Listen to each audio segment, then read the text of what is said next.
Hey guys, welcome back to our channel. So in the previous video you guys got to know how we prepared for the registration. So in this video you're going to see how we actually got the registration done. So let me start with all the preparations from my side. So the first thing that mattered to me was the registration sari, the makeup, the mehendi and all that.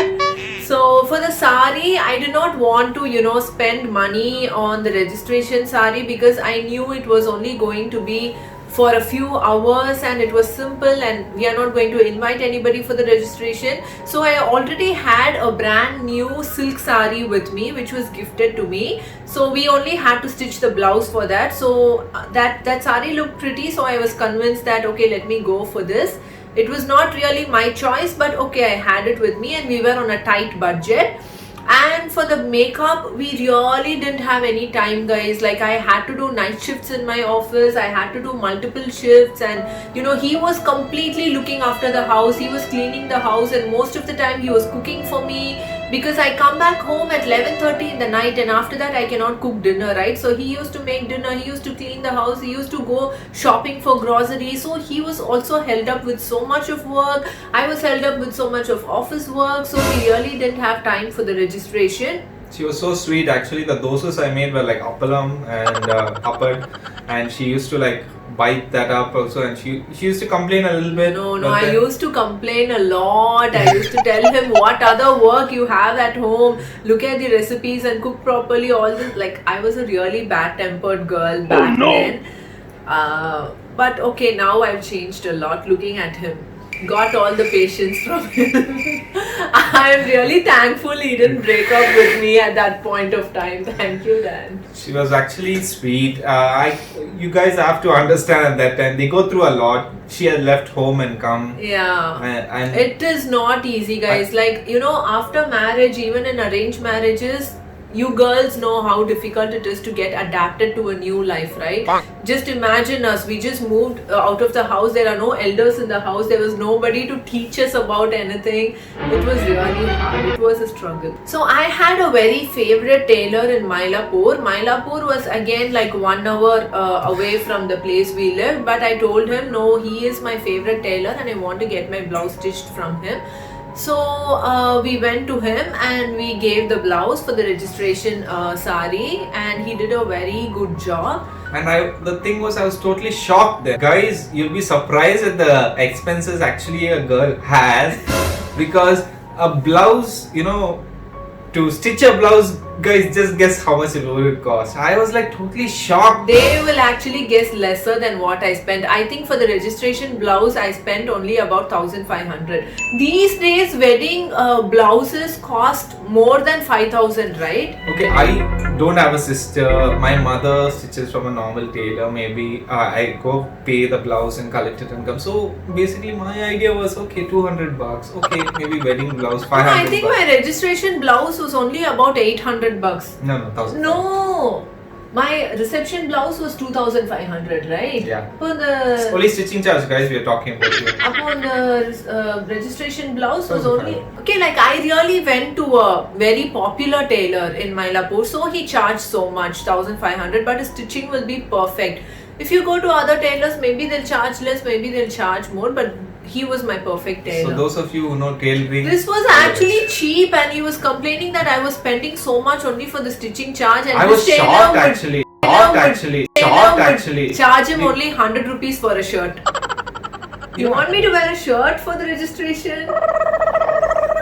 That's a good idea, but then no. Anyway, we were on a budget, so everything actually was calculative, and it was not somebody else taking care of all this. So we had to do it ourselves. So We did not even get one single penny from our parents. we are very proud of that. Actually, We are very even proud of today, that. that we did it all on our own. Even if our parents had to do it for us, obviously they will also have budget constraints, but I don't think they could have pulled this off so beautifully. I don't think so, because we are so proud of what we've done, proud about all the planning we put in and all the effort we took about the execution.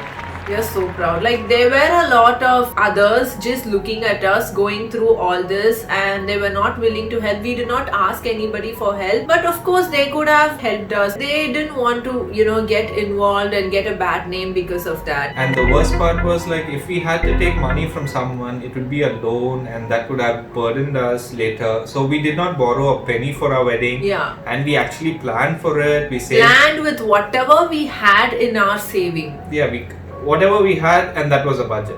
Yeah. We were not going to cross that, and we had like 3 months of backup plan because we need to pay the rent, we need groceries, we need to survive. Good thing was she was still working, and it was all very good from her side. In case we wanted, we could have taken a loan from our office, but we didn't even do that. He asked me, right, if we had to take a loan. I said, no going for a loan. At any point of time, even if we starve, we are not going to borrow a single penny.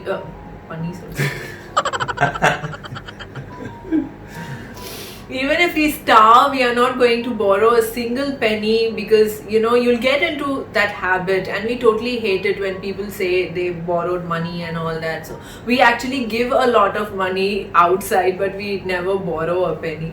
Yeah, lending money also is as dangerous as borrowing money. You never get it back. You never get it back, but yeah, like you have to help others, right? At least we don't borrow. I'm happy about that. So with the money we had, at the last minute, tomorrow was my registration, and still I had not, set up the beautician because I did not have time. So the last minute I couldn't find any freelancer, so I had to go to the beauty parlor nearby, and we went there, and those girls had no idea about bridal makeup, even though the parlor advertises so much about bridal makeup. Draping a sari, the expression on their face itself was not too good.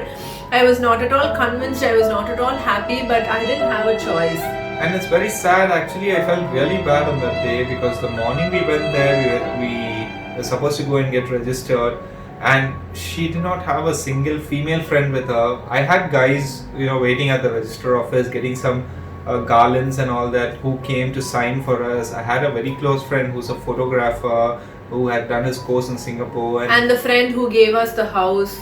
Yeah, and all of them were there, and but she did not have a single female friend, and that was a little bit, it pinched me at that time. But then she was in tears because she didn't get any proper help. And a girl needs more help than a guy. Guys just have to... Yeah, like I couldn't handle the sari myself. I couldn't handle the makeup. You guys know how a register office is, right? Like so hot it was, and my makeup was melting, and the makeup was so bad. Actually, what happened at the parlor was these girls had no idea about makeup, and they just started, scribbling on my face and really made me look ugly. And after that, done a better makeup. I know I could have done a better makeup myself. So after that, I had to really take wet wipes and remove the makeup that they put on me. Even after removal, I'll put our registration picture. Even after removing so much of makeup, there was so much on my face, and we were already 1 hour late. And Danton got very pissed off. He started pushing me at the parlor. He started saying, enough of what you've done. Come outside. I was still inside the parlor. And these girls didn't know how to drape a sari. They were putting a veshti around me. She was very upset because I was continuously pressurizing her to come, because it's a government office, and if they close, it was a weekend, and then Saturday, Sunday, then Monday only will be the next office. Friday was our registration, so bad, and we got a slot for the registration. If we don't go within the time, they are not going to get us registered. Monday I have to go and book another thing, and I have to reschedule it. I hope they don't make it another 30 days. 30 days, yeah. So the plan was there fixed, and my friends were calling me from there, dude, come fast. They're waiting, they're calling out your name. So we kept them waiting and all that. So in the meantime, she was so upset. I was already in tears. I was already in tears when I got out of the parlor, and in the car I was crying. Because of my makeup, I was crying. She was crying, but before a tear can come out, she just used the wet wipe, and she the tissues which she had, she just wipe off the tears from her, and she kept asking me, do I look good? And I looked at her face. Absolutely no help to adjust my sari. He was so doing all of that. He was adjusting my sari. He was pinning it properly. The cleats which I used to hold for my mother when I was small, like she used to tell me to hold the cleats at the bottom to, straighten that folds over there. and I used to do that. I did that for her on that day, and oh god, and she was literally in tears. She didn't know what to do, who to ask for help, because those girls over there, I think they were Manipuris, and their way of styling a sari is different, I guess.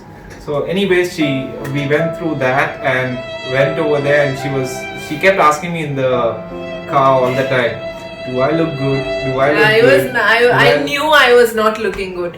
I had to lie. And his friends were coming, and actually they were shocked looking at me with so much of makeup. They didn't expect me to put so much of makeup because it was just a registration, for heaven's sake. It was not even a wedding. So they all saw her, and it was a government office, so you guys can imagine how it was. So they asked me where my wife was, and I was like, dude, she's studying right next to me. That was so bad. It was bad actually on that day. It was all overdone, and poor thing, but she stood there, she came through that process, she got it done. So and with all the costume and makeup and all that, even the registrar could not deny our marriage. That was one of the reasons why he got us registered, because I was standing there like a decked up doll, like some person ready for acting drama. You know, you've seen drama makeup and all that, right? So it was like that, and I was standing there with a sad face, and the registrar like could not really deny us. And the funny part was Danton went there to the registrar and he convinced him about the interreligion marriage. He tried to convince him, but for some reason or the other, the registrar didn't accept to, get us registered. Yeah, they were all youngsters only all around, right? So he thought like maybe some elder would come, and there was no other girl over there. No other girl, and he Kavya thought, came, right? no, Kavya didn't come. For registration, she came. No. She was the only girl over there. One of my friend's wife. I don't remember. Kavya was there. No, she came a little late, or she came early. She came a little late, I think. Office or something. So what happened? Like he thought that we had just eloped and we came and we wanted to get married. So the registrar didn't actually agree to get us married. Oh, no. He tried to convince him for about half an hour. I was sitting outside the register office. They put chairs and all that. So I was sitting there. He went inside, he was not, visible for 30 minutes, and then he came back with a very dull face saying that, no, the registrar didn't agree for the marriage. I was so shocked. I was like, go convince him. And he's like, no, he's not agreeing. He wanted to see some elders over there or something, and I told him it was, the photos were placed out 30 days, you did not have any objections. So what is the reason actually for it? So eventually, how government offices work, and then she had to come in, and she actually... No, I should not go in, but I got so pissed off because I was sitting with all the heavy makeup and all that, and I said, you move, I'll go and talk to the registrar. So I went straight to the registrar and I told him, sir, what's the problem? And I'm a major, I want to get married to him, and I have already informed my parents and they've accepted, but of course it's an interreligion marriage, so they are not going to come here. So I really, spoke to him in a very matured way, and it's not like how a small girl would talk to ranked registrar. It was not at all like that. I spoke with so much confidence that, he could see that I made the decision for myself and I knew what I was doing. But if the registrar was a lady, I think she wouldn't be able to convince him. But I don't know how women, manage to convince men. She just kept on saying the same thing over and over again until he said yes. Yes, actually the registrar was giving me so many reasons and asking me so many questions, and he was stating so many laws. He was like, you have to go here, you have to go there for the interreligion marriage. You have to do this, you have to get this certificate. He said one important certificate was missing. I was like, where will I go for the certificate at the last minute? It will take another 30 days for us to obtain another certificate. So I told him all this with, good amount of confidence. I was really getting angry. He could see that I was already angry. I was like, sir, you're informing me today that I need another certificate. Where will I go for the certificate? I don't know all that. I want this registration done now. I want to get married today. Please sign it. Please. sir, no, please sign it. So he was going on telling me things, and I was like, no, sir, I want to get registered today. No, sir, I want to get registered today. No, sir. Eventually, you had to say yes. Even I was not moving from that place, and he was standing at a distance and he was watching me like this. My God, she's picking up a quarrel with the registrar also. He knew Portugal. Fortuna. And finally, the registrar said yes. Okay, so we had to just sign some documents outside and then come inside, and then officially under the camera and all that, we had to exchange the mala which we had, and we signed in front of him again in the main register book. I'm taking a deep breath even now, thinking of that. My God. At last we pulled it through, and then we had to take our friends out for a treat, and we had a real good time. We went buffet. to buffet, which restaurant? Grill Box. Grill Box. It's a very nice buffet restaurant, and we enjoyed. By the time I got really angry, really hungry. I was angry and I was hungry also at the register office, and that was really bringing my anger up. It's directly proportional. Proportional. My wife getting hungry is equal to her getting angry. The level always matches. The minute she gets hungry, she gets angry. So guys, if you find your wife, angry, it means that she's hungry. So order KFC for her and she'll be fine with you. Some of them are vegetarian, so in that case, order paneer tikka masala for her. So he really knows how to bring my anger down. Okay, so fed her nicely till her neck and she was contented. Yeah, so happy with the marriage, so happy with the food. So that was how we got married, guys. And we were so happy. That happened on the May 29th. Yeah, this is the date we celebrate as our wedding anniversary, not the reception day. So this is our actual wedding day, and this we celebrate. And we sent our friends home, and we came back home. We had to change clothes, and actually we were so tired we fell on the bed without even changing clothes, right? Yeah. We fell on the bed and we slept for about 3 hours. And Technically, it was my first night. Our first night. Technically, it was our first night, and I was wondering how to get it done.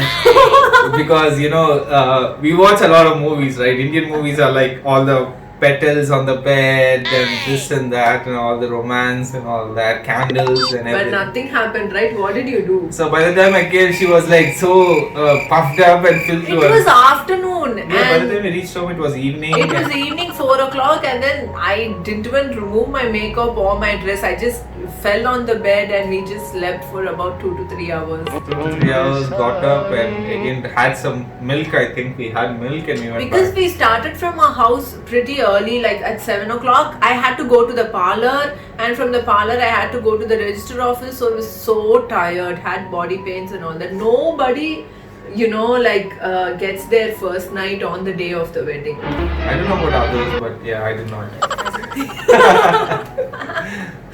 So that was the end of this registration video, guys. Hope you enjoyed watching it. Hope it was fun, guys. Thank you for watching with us, and see y'all in the next video wherein we tell you when the reception was planned for and how we managed the hotel, how we managed the food, the decoration, Oh the my cake, God. the clothes, the mehendi, everything. This is where the actual, she takes over, guys. Okay, Yeah. see y'all in the next video. Till then, Take take care. care. Bye bye. Be Bye. safe.